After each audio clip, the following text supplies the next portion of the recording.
are going to be discussing another panel discussion, as you can tell, focused on sustainability and ESG strategies in large-scale organizations. Senior executives will share their insights and best practices on implementing sustainable and ESG initiatives to drive positive environmental and social impact. So joining me, we have Cassandra Garber, VP Sustainability and ESG at Dell Technologies, Linda Freiner, Chief Sustainability Officer at Zurich, Maurice Louskilde, Head of Sustainability at Signify, and James Gowan, SVP Global Supply Chain and Sourcing and Chief Sustainability Officer at Verizon. Welcome, everyone. Thank you. Okay, let's get straight into it. How do we actually define sustainability and ESG in your organization? Who shall I pick on first? James, how do you define it? I had to go first? Yeah, you do. Well, I open up Sustainability Live and I read the top line, and that's how we define it. Excellent, excellent product placement. For those of you not familiar with Verizon, we're a very large telecommunications company, one of the largest in the world, and we operate in over 100 countries and provinces. We are the largest consumer telecommunications company here in the United States. To answer your question specifically, we just define sustainability and ESG not by responsible business, but rather building it into who we are as a company. We look at building it into our operations all the way from our supply chain to the way we run our resilient networks. And we look at things not only for how we do things day to day, which is core to who we are, but also, and we focus on our four key stakeholders: our customers, our employees, our shareholders, and most importantly, society, which we'll talk quite a bit about today. Absolutely. Does anyone on the panel have a differing definition? Yes, Linda. I think, so I represent Zurich Insurance Group. We're a global insurance company offering both property and casualty and life insurance products. So for us, we're a bit more philosophically, I would say. It was, though, important to really make a clear definition. So our definition is sustainability is about how we do business today to safeguard the future of our company and of society. And I've also been very clear in terms of trying to differentiate ESG and sustainability, because I think that we are actually mixing them up, and they're not the same. So for us, sustainability is about the how, and ESG is about the what. What are the environmental, social, and governance topics that we need to focus on? Cassandra, I see you nodding along there in agreement. Anything to add? Yeah, it's fun to hear definitions of sustainability versus ESG, because we try to define this regularly too. And it's an interesting exercise, because when you're a global company with a lot of customers, everyone has their own definition. So it's fun to start this way. But the only thing I would say that's similar but slightly different when we talk about our definition is we talk very crystal clear. It is a business imperative. It's shared value. It's business and society. So we're putting a lot of emphasis right now on the business opportunity associated with it. Impacts, risks, and opportunities. I mean, that's kind of, we're an engineering company. We're an IT company. Dell Technologies, you might think of PCs, but we also are data centers, which is a fun AI time we're in right now. But really cranking up the business opportunity is a big part of how we define and talk about it now. And Maurice, from Signify's point of view, how do you define it?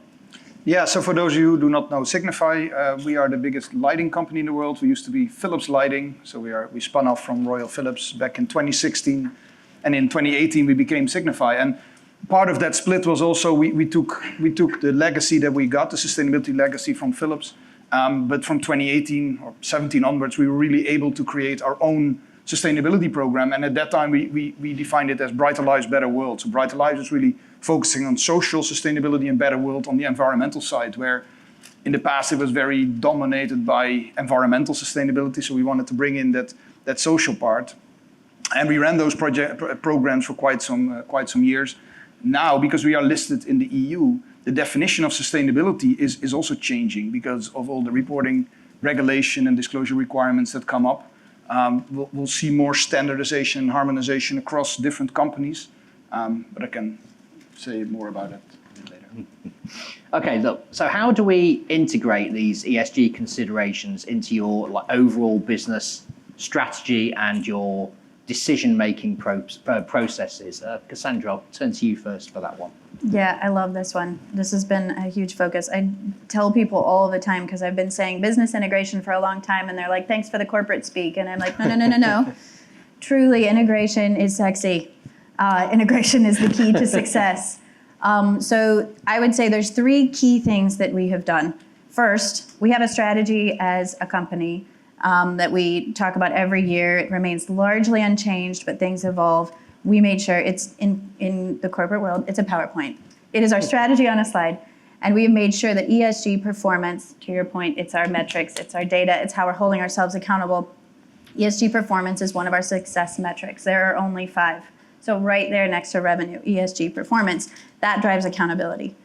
The second thing that we've done that hopefully everyone has done, and if you haven't yet, please do it, set your public targets and don't make them tomorrow. Give it at minimum 5 years because the waves are coming, they're in and they're out and all the things. And when you have your targets set out just at least a little bit further, you can ride the waves, whether it's politics in whatever part of the world that you're in, it's consumer demand up or down or whatever it is, you need the thing that you can align yourself to and run against that's at least a little bit far out. And then the third thing that we've done is something that we lovingly call the ESG OMG. It stands for, oh my goodness, but also operating model and governance. And so I was just listening to HH Global and he was talking about ambassadors and champions. We have champions and that is lovely, but champions means voluntary to me. We're not doing that. That's not the train we're running anymore. So what we have now is we have every business unit and function in our company has a named person. They are responsible for sustainability and ESG in their organization. We work with them on an annual basis, just like you do any other strategic planning, and we set our priorities, we set their responsibilities, and then at the center, we hold them accountable to it. Sometimes these people don't want their responsibilities, and that's why it's different than champions. These are people that have the biggest risk or opportunity that comes with environmental and social issues. So when we name them, it's because there is business opportunity associated with it. And some of them are kicking and screaming, and some of them are absolutely loving it. But when they're responsible and you can hold them accountable, it's game changing.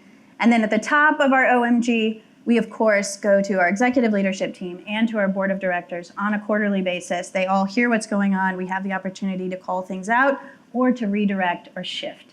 So this structure, as much as the goals are really important, making it part of your strategy, I would say this structure has changed the game for us more than anything else because it has put accountability in every part of the business and I can hold them accountable and it gives us agility. Something happens in the news, especially as a US-based company, something happens, we have a network. We push it out immediately and all the key people who know their business, who know their region, who know their function, they instantly know what's happening and we can talk about what needs to be done. And last thing I'll say, I promise I'm wrapping up, is that because so much of this is interfunctional, when you have people who are responsible and you know who they are, when there's something not happening in supply chain because they are dependent upon HR, you know who to go to. And you have the people in place and they are responsible and you have the accountability up the chain. So I just share that one because time and time again, we've had customers who are trying to deal with this.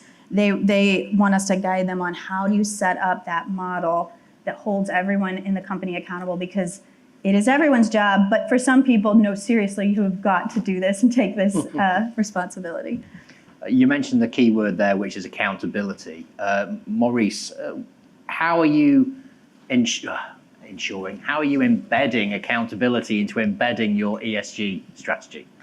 Yeah, I think that's the biggest step you can take. So when we launched our current company strategy back in 2020, which was for us really a pivotal moment in time because we changed from having a separate sustainability strategy and a separate company strategy into one sustainable company strategy. And one of the 5, we call it 5 frontier strategy, one of the frontiers is growth for sustainability. And from that moment onwards, that also changed my role massively because previously I was like screaming in the desert, we have to do more circular. Once that really hit the company strategy, we had 4 sustainability indicators that we track across 5 years. And now, since it was part of the strategy, these 4 KPIs made it to the highest level of the business balance scorecard. So instead of me pushing circular economy, now the business leaders, the CEOs of our business lines, they got targets on circular. And now they come to me and say, hey, Maurice, I need to hit X% circular revenues by the end of this year. How do I do that? What do I need to do? And, great. And then at that time, we also appointed, same with Cassandra, that we appointed people in the business lines that were responsible for it. And at that time, also those 4 indicators became part of the long-term incentives of our executives. But that's on the top level. In the bottom, we do quarterly employee engagement campaigns, and this is fantastic. People love this. So it's really running challenges for our employees, all sustainability, pushing employee engagement. For example, we challenge our employees to cook a meal with the lowest possible carbon footprint. And that's not only a fun way, but it's also educating, because I got one colleague that sent in, I created a carbon neutral meal because I put a steak on the barbecue, no gas, no nothing. Yeah, but that's not carbon neutral, the meat and the coal. And oh, so you also get that educational piece. So the engagement through these employee engagement campaigns is really great. We see more and more people signing up for that. And we do all kinds of challenges: biodiversity, climate, materials, no plastics week, these kind of things. How was the steak? I don't know. He created it. I haven't ate it. Okay. Linda, what are the main challenges that you faced when implementing sustainability and ESG initiatives, and how did you overcome those challenges that you faced? I think there are 2 pieces. One is, of course, on the internal side, and then externally. I'll start with the internal one. There, I think it's pure prioritization. Global companies today have a lot of topics that they have to drive, right? We're going through a huge digitalization. We have AI. We have a different customer behaviors and so on. So it's always to be on top of that priority list, being part of that core strategy, and making sure that you're able to be agile and you're able to actually change direction when needed. And also take the fact that sometimes it's just not going to be easy road. So I always characterize it as 2 steps forward, 1 step back. And you have to be comfortable living that way.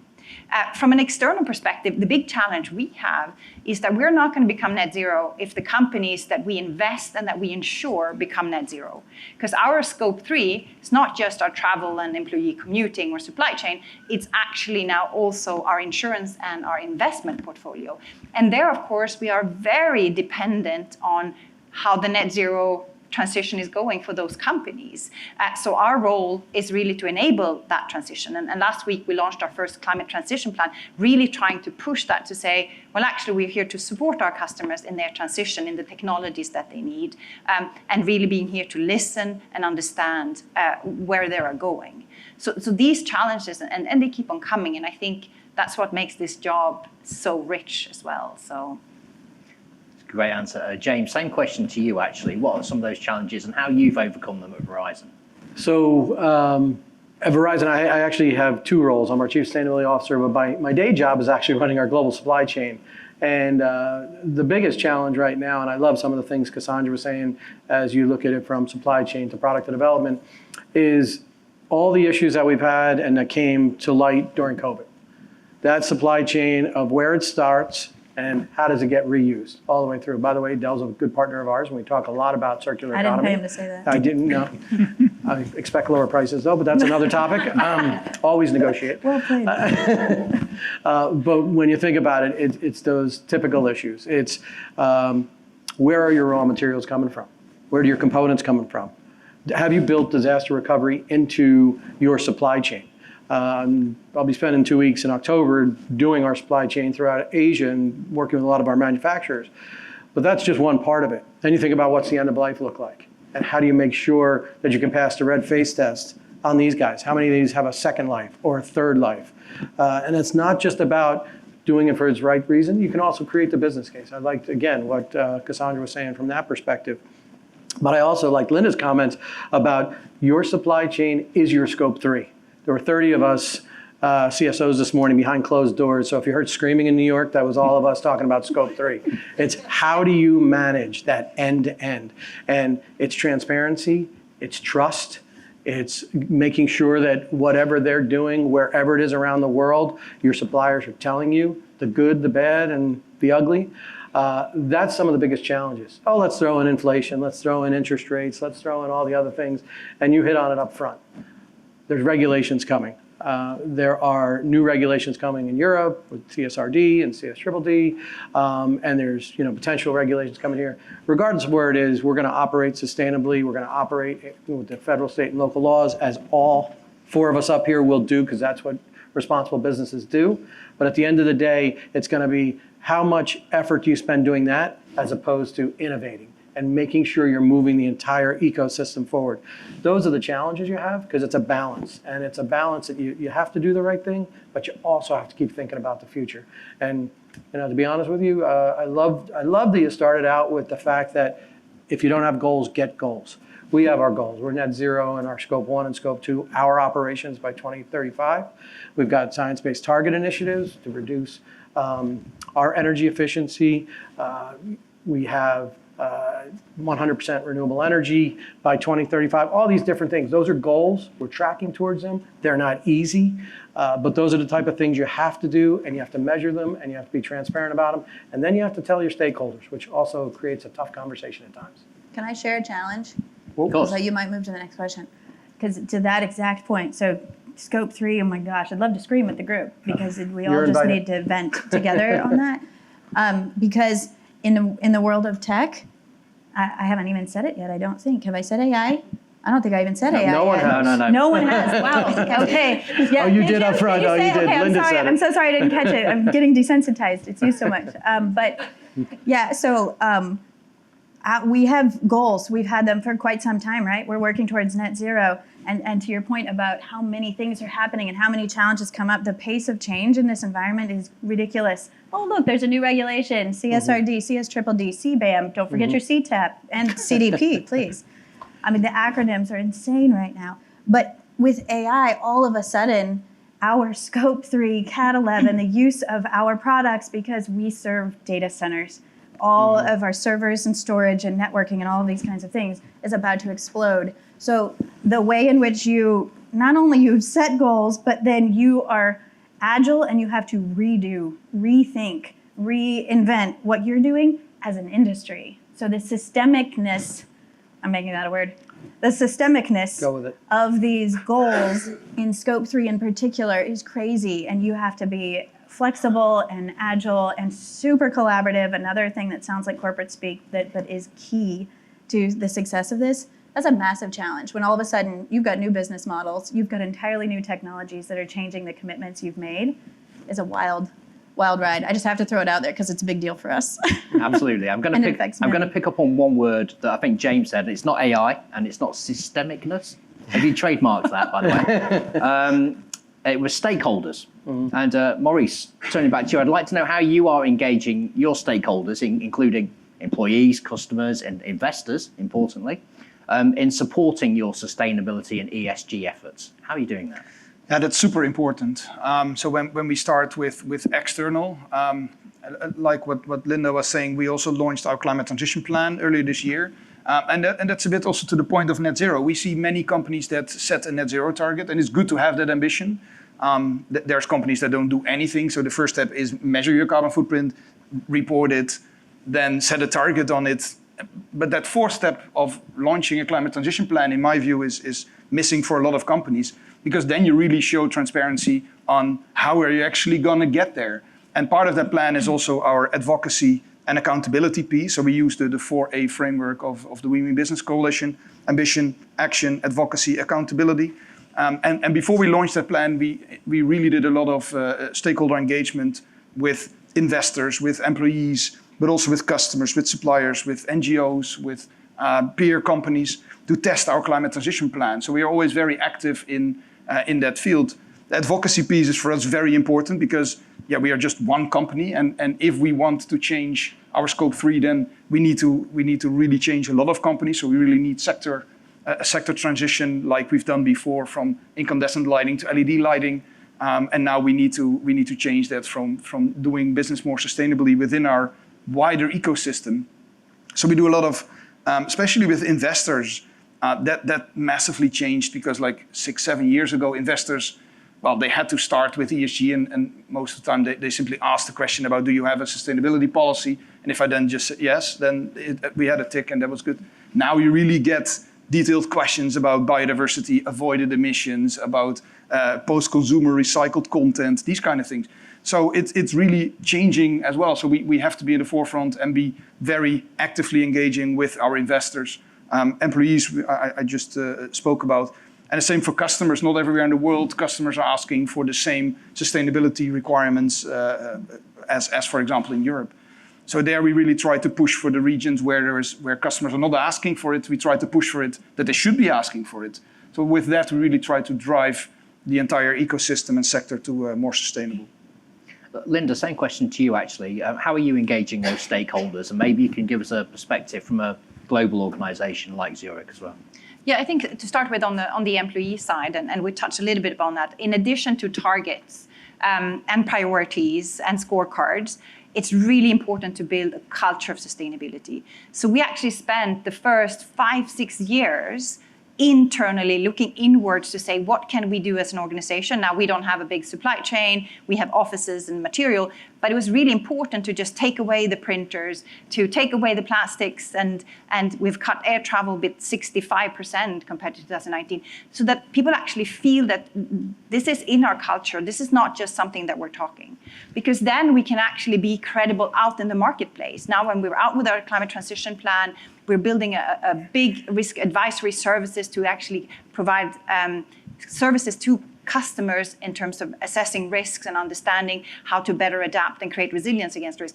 If we don't have that culture internally, it's very hard to be credible in the marketplace. I think that organizations see through you pretty quickly on that. The second piece is on the investor side. I think differently from you, I've actually experienced the other way around, that investors are very active when you're not doing so great. But once you reach a certain level, you have a MSCI AAA, they actually leave you alone. And there can be specific topics that they engage with you, but it's much less of a conversation. So the exciting piece that I see now is really on the customer side. Because as an insurance company, actually, our bread and butter is sustainability. It's about providing a safety net for companies and individuals to actually grow and to develop in their lives or in their businesses. And now we're starting to really having more and more of the sustainability conversation and having transition conversations with our commercial customers to understand, what does your transition plans look like? And in the beginning, they're a bit shocked. What do you want to know? Well, if you want us to ensure the types of technology that you're going to invest in to achieve your transition, then you're going to need insurance, because if it's not insurable, it's not investable. So that's a really pure piece. The last stakeholder, if I just mentioned, is climate activists. So as an insurance company and a financial services company, we do get pressure from the activists, and that's an important engagement to have. Some we agree on in terms of how the transition needs to look like, some we don't, but to actually have a dialogue is important, and for us to be very clear about what we stand for as a company. Okay, thank you, Linda. So very quick, just a few minutes talking about the benefits, actually.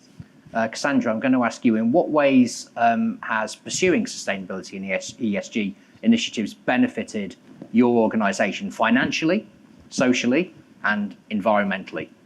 And please, let's keep the answers brief. I get what you're laying down there. I've spoken too much.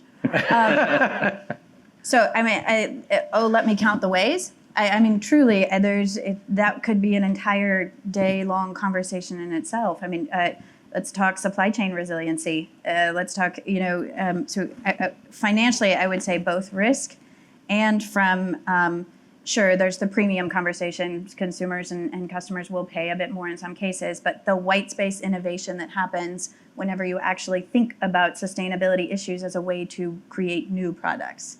So for us, it's things like, we have an entire consulting service for a more sustainable data center that is all about how do you make your data center more sustainable. That's not a traditional thing. That's a new kind of opportunity. We are making money off of that. So there is both addressing the risk, avoiding the fines, avoiding the risk associated with compliance and things like that. There's a supply chain. There's all of that. Socially, the way that this matters to employees, I mean, employees can be an unstoppable force in all the right ways when it comes to this. They care more than they ever have before, and they're louder about how much they care. And it is abundantly clear that there are employees who will leave if they do not feel confident about the way in which their company is working, and they want to make it part of their day job, time and time and time again. So that. And then lastly, I'll mention from a societal perspective, just incredible kinds of things we're doing right now. So like from an AI standpoint, we actually launched a digital assistant We have multiple personas, but I'll use Tomas. So imagine that you are a kid getting ready to interview for your first ever job, and you can go online and Tomas will interview you, and he knows your name, and you can give him the job description, and he will ask you questions. And as an interviewer, you're learning, and as an interviewee, you're learning, and it's this very real thing that's happening. And we have had so many kids who have talked about how it has changed their entire life to be able to interact in a safe environment with this, digital human. I mean, the things that we can do right now are financial, social, yes, they're innovation, they are all the things. Again, we could spend a lot of time, but I got told.